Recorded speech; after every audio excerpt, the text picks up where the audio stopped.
20 سے زیادہ پاکستانی فوجی مار دیے گئے ہیں، 20 سے زیادہ۔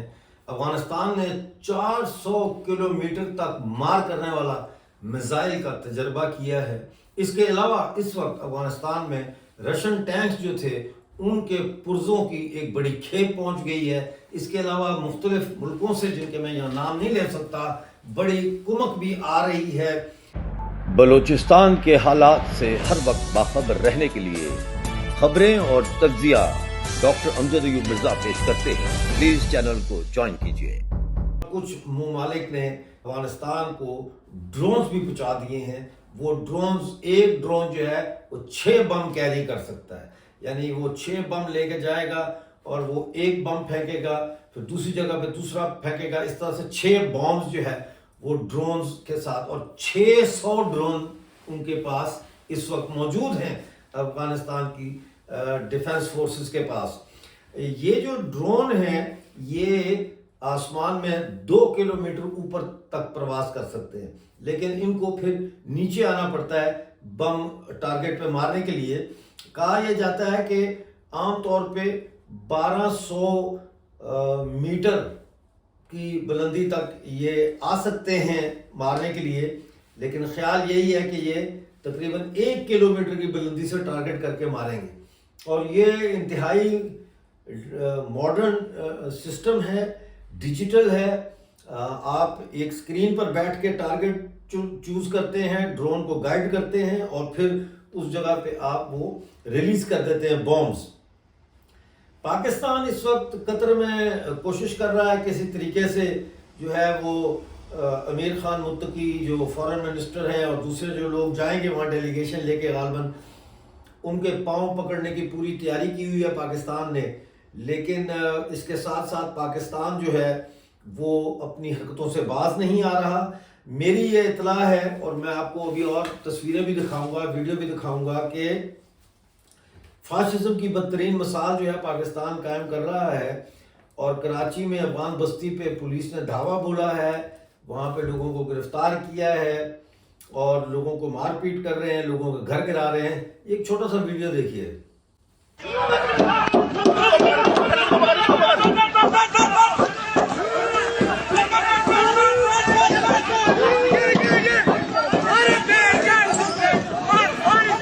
آپ کو ذرا وہ ویڈیو دکھاتا ہوں جو میزائل کا تجربہ کیا ہے افغانستان نے، اور یہ ویڈیو سوشل میڈیا پہ چل رہی ہے۔ یہ ویڈیو چیک کریں جو 400 کلومیٹر تک مار کرنے والا طالبان میزائل ہے۔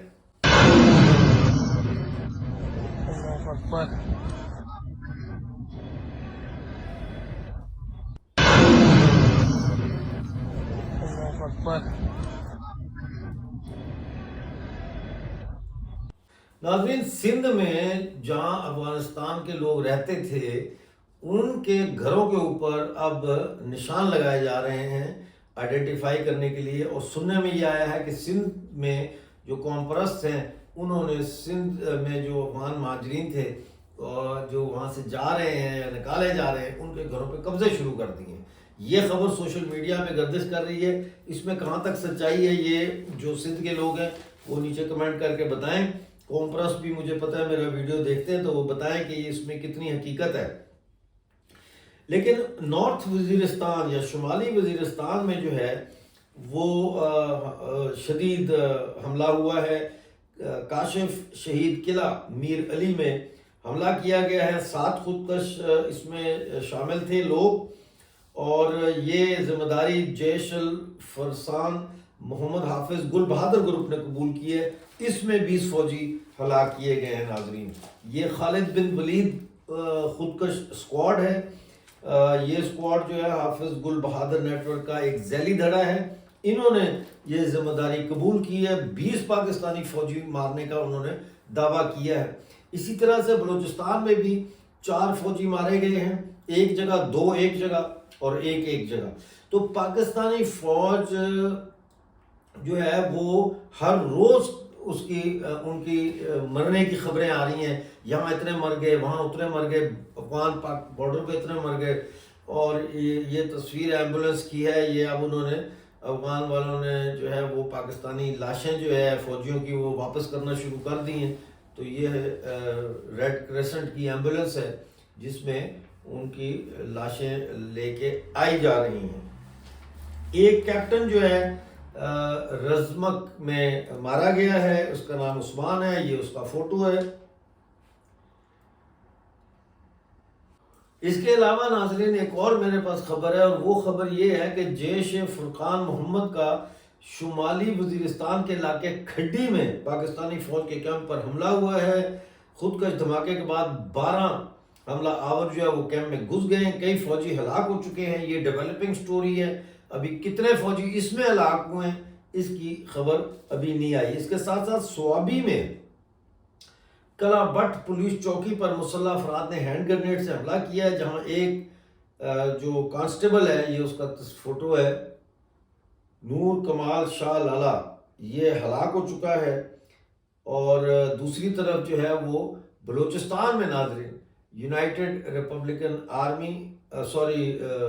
یونائٹڈ بلوچ آرمی اور ریپبلکن جو گارڈ ہیں، ریپبلکن بلوچ گارڈ، انہوں نے حملے کیے ہیں، اور ان حملوں میں بھی جو ہے ایک میں 4 اور ایک میں 2 پاکستانی فوجی، جیسا میں نے آپ کو پہلے بتایا تھا، یہ مارے گئے۔ ناظرین یہ افغانستان کے ساتھ جو ہے جنگ کا مسئلہ یہ اتنا آسانی سے ختم ہونے والا نہیں ہے۔ میری اپنی یہ رائے ہے، میری ریڈنگ ہے یہ۔ مجھے ایسا لگتا ہے کہ دوحہ کے اندر جو یہ مذاکرات کرنے کے لیے گئے ہیں، یہ مذاکرات بھی کسی کامیابی سے ہمکنار نہیں ہوں گے، اس لیے کہ ایک تو مسئلہ جو ہے وہ یہ ہے کہ بارڈر فینسنگ کا، کہ طالبان کی سرکار جو ہے وہ ڈیورنڈ لائن کو نہیں تسلیم کرتی، اور پاکستان اور افغانستان کا کوئی باؤنڈری کمیشن نہیں ہے جو بیٹھ کے یہ طے کر سکے کہ یہ افغانستان ہے اور یہ پاکستان یہاں سے شروع ہوتا ہے۔ لہذا وہ ڈیورنڈ لائن جو 1893 میں جو لارڈ مورٹیمر ڈیورنڈ نے بنائی تھی، وہ ڈیورنڈ لائن 100 سال کے لیے تھی، وہ 1993 میں وہ ختم ہو گیا تھا، اس کے بعد کوئی معاہدہ نہیں ہوا۔ ایک تو یہ ہے کہ پاکستان فینسنگ کرنے سے باز نہیں آئے گا، تو اس لیے یہ سلسلہ جاری رہے گا، بارڈرز پر یہ لڑائی جھگڑے گا۔ دوسرا جو ہے پاکستان کا یہ الزام کہ تحریک طالبان پاکستان جو ہے وہ افغانستان سے آپریٹ کر رہی ہے، BLA بھی آپریٹ کر رہی ہے افغانستان سے، یہ جو الزام پاکستان کا ہے اس کو طالبان کی افغان سرکار قبول کرنے کے لیے تیار نہیں ہے۔ اور تیسری طرف جو پشتون آبادیوں پہ پاکستان کی فوج بمباری کر رہی ہے، کل بھی ڈرون حملہ کیا، اس میں ایک بچہ شہید ہو گیا ہے، کئی عورتیں زخمی ہو گئی ہیں، یہ سلسلہ بھی پاکستان بند نہیں کرے گا، کیونکہ یہ صرف یہ لوکل لڑائی نہیں ہو رہی یہاں پہ KPK میں، یہ ایک عالمی جو ہے نا پلان کا حصہ ہے کہ یہاں لوگوں کو مارا جائے، ختم کیا جائے، یہاں سے آبادیوں کو بے دخل کیا جائے، تاکہ یہاں پہ جو ہے وہ امریکن کمپنیاں اور ملٹی نیشنل کمپنیوں کو لایا جائے اور یہاں سے معدنیات، تیل، گیس، جو کچھ بھی ہے وہ لوٹا جائے۔ لیکن اس سے بھی زیادہ امپورٹنٹ یہ ہے کہ جتنا مال خیبر پختونخوا میں دفن ہے اس کے زمینوں میں، اس سے کہیں گنا زیادہ افغانستان میں ہے، اور اس لیے یہ بہت ضروری ہو گیا ہے پاکستان کے لیے اور امریکنز کے لیے کہ افغانستان میں رجیم چینج کی جائے۔ یہ سارا فساد جو ہے رجیم چینج کا ہے، اور بگرام ایئر بیس بھی چاہیے ان کو، کیونکہ مطلب ہے انہوں نے ایک ٹائم پہ ایک نہیں بلکہ ایک ٹائم پہ کئی کام کرنا چاہتا ہے امریکہ، وہ ایک طرف جو ہے چائنا کو بھی دیکھنا چاہتا ہے، دوسری طرف معدنیات بھی چاہتا ہے، مطلب ہے ایک پورا ایک کھچڑی پکی ہوئی ہے یہ۔ تو افغانستان کے ساتھ پاکستان کی جو جنگ ہے یہ تو اب شروع ہوئی ہے، اور اس میں آپ نے دیکھ لیا ہے کہ بلوچ BLA نے بھی افغانستان کا ساتھ دیا ہے، خیبر پختونخوا کے اندر TTP بھی افغانستان کا ساتھ دے رہی ہے، اور اس کے علاوہ جتنی بھی آزادی پسند تنظیمیں ہیں وہ سب اس وقت افغانستان کے ساتھ کھڑی ہیں، اور ایسے میں پاکستان کو ایک سے زیادہ محاذوں پہ لڑنا ہے، بیرونی محاذ، اندرونی محاذ لڑنا ہے۔ پاکستان کیا یہ ایسی جنگ لڑ سکتا ہے؟ کمنٹ میں بتائیے گا۔ ملتے ہیں اگلے پروگرام میں، اس وقت کے لیے مجھے اجازت دیں اور اپنا بہت سارا خیال رکھیں۔